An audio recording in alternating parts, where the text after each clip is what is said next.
Hello class 9 के विद्यार्थियों, स्वागत करते हैं एक और नए वीडियो में। तो आज की इस वीडियो में हम फिलहाल लेकर आ चुके हैं जो आपका आज जो मंथली टेस्ट होने वाला है विषय हिंदी का, उसके लिए क्वेश्चन आंसर को देखने वाले हैं। तो बिना देरी की हुई इस वीडियो को शुरू करते हैं। अगर आप चैनल पे नए हैं तो चैनल को सब्सक्राइब करके वीडियो को लाइक कर दीजिएगा। और इसी तरीके से यहाँ पे हम क्वेश्चन को देख लेते हैं जल्दी से। तो यहाँ पे है पहला क्वेश्चन कि कोयल की वेदनामयी मधुर आवाज कवि के हृदय में क्या पैदा कर रही है।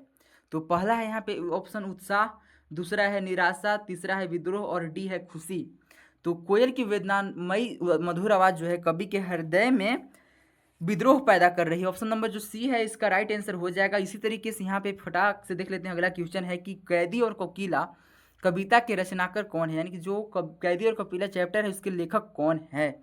तो यहाँ पे चार ऑप्शन दिया हुआ है। पहला है सुमित्रा नंदन पंत, बी है माखनलाल चतुर्वेदी, सी है महादेवी वर्मा और डी है जयशंकर प्रसाद। तो माखनलाल चतुर्वेदी जो है दोस्तों कैदी और कोकिला जो चैप्टर है उसके लेखक हैं। और इसी प्रकार से यहाँ पे हम नेक्स्ट क्वेश्चन है दोस्तों कि हम किसके उपनिवेश बन गए हैं। तो यहाँ पे पहला ऑप्शन है अमेरिका के, बी है पूर्वोत्तर के और सी है पाश्चात्य संस्कृति के और डी है विज्ञापन के।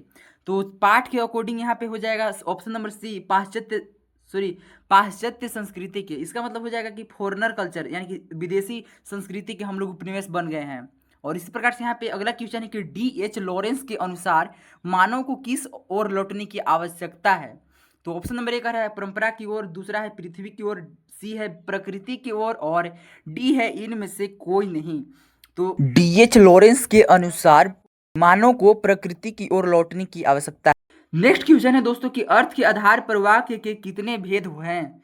तो अर्थ के आधार पे वाक्य के 8 भेद होते हैं। ऑप्शन नंबर बी इसका राइट आंसर हो जाएगा। और इसी प्रकार से यहाँ पे अगला क्वेश्चन है कि वृंदावन किसकी जादू से कभी खाली नहीं होता। तो यहाँ पे ऑप्शन नंबर ए कह रहा है कि राधा के सौंदर्य से, बी है कृष्ण की बांसुरी के, सी है फूलों के और डी है इनमें से कोई नहीं। तो वृंदावन है जो दोस्तों वो आपकी कृष्ण की बांसुरी से कभी भी खाली नहीं रहता। ऑप्शन नंबर बी राइट हो जाएगा। और इसी प्रकार से सेक्शन बी में एंटर कर चुके हैं। तो यहाँ पे क्वेश्चन है कि रसखान जी की क्या इच्छा है।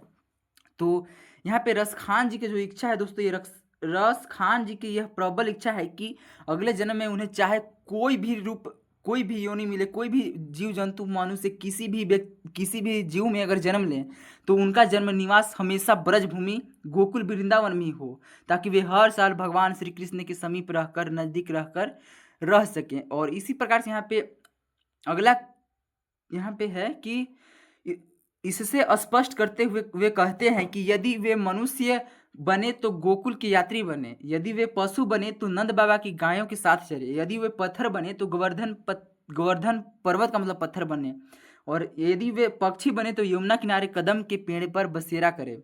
और इसी तरीके से यहाँ पे अगला क्वेश्चन है कि आधुनिकता के झूठे प्रतिमान का क्या अर्थ है। तो यहाँ पे है कि सही अर्थ में आधुनिकता वह है जो एक नए प्रकार की जीवन शैली के साथ साथ भावों और विचारों के दृष्टिकोण से नया और स्वीकार्य हो तथा वो पूरे समाज के सर्वांगीण विकास में सहायक हो। परंतु आधुनिकता के नाम पर केवल आधुनिक भौतिक वस्तुओं को अपनाकर यदि वैचारिक स्तर पर कोई परिवर्तन न हुआ हो तो ऐसी स्थिति को आधुनिकता के झूठे प्रतिमान की संज्ञा दी जाएगी। और इसी तरीके से यहाँ पे अगला क्वेश्चन है कि लेखक के अनुसार सुख की परिभाषा वर्तमान समय में कैसे बदल गई है। तो यहाँ पे उत्तर दिया हुआ है कि सही मायने में सुख आत्मिक शांति तथा व्यक्ति के पास जो संसाधन उपलब्ध है उसी में संतोषजनक जीवन व्यतीत करना है। परंतु आज का जो मनुष्य है विभिन्न अलग अलग वस्तुओं के उपभोग को भोग ही सुख मान बैठा है। इस प्रकार वर्तमान समय में सुख की परिभाषा ही बदल चुका है। इसी प्रकार से यहाँ पे लास्ट क्वेश्चन है सेक्शन बी के कि लेखक द्वारा सालिम अली की तुलना वन पक्षी से करना कितना सार्थक है। तो इसका उत्तर है कि सालिम अली इंसानों की अपेक्षा पंछियों के अधिक करीब थे। उनका संपूर्ण जीवन यानी कि उनका जो पूरा जीवन था पंछियों के लिए समर्पित था। उनके अंतिम प्रस्थान के दिन भी लेखक ने यह अनुभव किया कि वे कहीं और कहीं न बल्कि पंछियों की दुनिया में बसने जा रहे हैं। इसलिए लेखक का सलीम अली को वन पक्षी कहना सही लगता है।